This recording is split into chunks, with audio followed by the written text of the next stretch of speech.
કરેમી ભંતે સૂત્ર.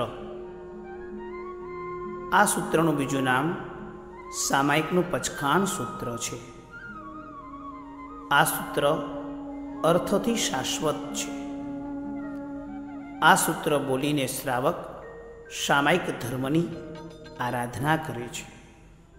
સામાયિક અને પ્રતિક્રમણ કરતા પહેલાં આ સૂત્ર ખાસ બોલવામાં આવે છે. આ સૂત્ર બે હાથ જોડીને બહુમાનપૂર્વક બોલવાથી આ સૂત્રના પ્રભાવથી જીવનમાં આરાધના પ્રત્યેનો અને ક્રિયા પ્રત્યેનો બહુમાન ભાવ વધે છે. કરેમી ભંતે સામાય્યમ સાવજ્જમ જોગમ પચક્ખામી જાવ નિયમમ પજ્જુવાસામી દુવિહમ તિવિહેણમ મનેનમ વાયાએ કાયેન ન કરેમી ન કારવેમી તસ્સ ભંતે પડિક્કમામી નિંદામી ગરિહામી અપ્પાણમ વોસિરામી. કરેમી ભંતે, ભંતે એટલે હે ભગવંત. સામાય્યમ કરેમી, હું સામાયિક કરું છું. સાવજ્જમ જોગમ પચક્ખામી, હું સાવદ્ય યોગોનું પચખાન કરું છું.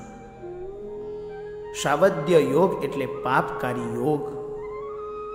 મનથી કોઈ પણ પાપ લાગે તેવો વિચાર કરવો નહીં. વચનથી પાપકારી વાક્ય બોલવું નહીં. અને કાયાથી એવી કોઈ પણ પ્રવૃત્તિ ન કરવી કે જેનાથી પાપ લાગી શકે. આવા સાવદ્ય યોગનું પચખાન એટલે જ સામાયિક.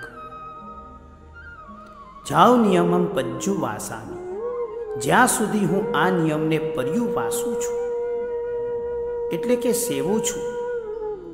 શ્રાવકના જીવનમાં એક સામાયિકનો મર્યાદિત સમય 48 મિનિટનો બતાવ્યો છે. ત્યાં સુધી શ્રાવક શું કરશે? તો કહે છે દુવિહમ તિવિહેણમ. 2 પ્રકાર અને 3 પ્રકાર. શું 2 પ્રકાર અને શું 3 પ્રકાર? તો કે 3 પ્રકારમાં મન, વચન અને કાયા. મનેનમ વાયાએ કાયેન. તો આ 3 પ્રકારે શું? તો કહે છે ન કરેમી અને ન કારવી. મન, વચન, કાયાથી એક પણ પ્રકારનું પાપ કરવું નહીં અને મન, વચન, કાયાથી કોઈની પણ સાથે એક પણ પ્રકારનું પાપ કાર્ય કરાવવું પણ નહીં. તસ્સ ભંતે, તો હે ભગવંત, પડિક્કમામી, હું મારા આત્માનું પાપો જે લાગ્યા છે તેનું પ્રતિક્રમણ કરું છું. નિંદામી, આત્મા સાક્ષીએ નિંદું છું. ગરિહામી, આ ગુરુ સાક્ષીએ વિશેષ પ્રકારે નિંદું છું. અપ્પાનમ વોશિરામી, કર્મ સહિત એવો આત્માને કર્મ રહિત એવા આત્માના સ્વરૂપમાં જઈને કર્મ સહિત એવા આત્માને હું ત્યાગ કરું છું.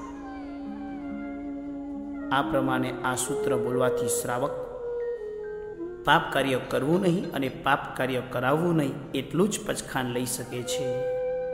પણ જ્યાં સુધી આ શ્રાવક સંસારના બંધનોથી બંધાયેલો છે અને સર્વવિત્તિના પચખાન લીધા નથી ત્યાં સુધી આ શ્રાવક અનુમોદનાના પાપોથી મુક્ત થઈ શકતો નથી. માટે 2 પ્રકારને 3 પ્રકાર બતાવ્યા, પણ 3 અને 3 પ્રકાર ન બતાવ્યા.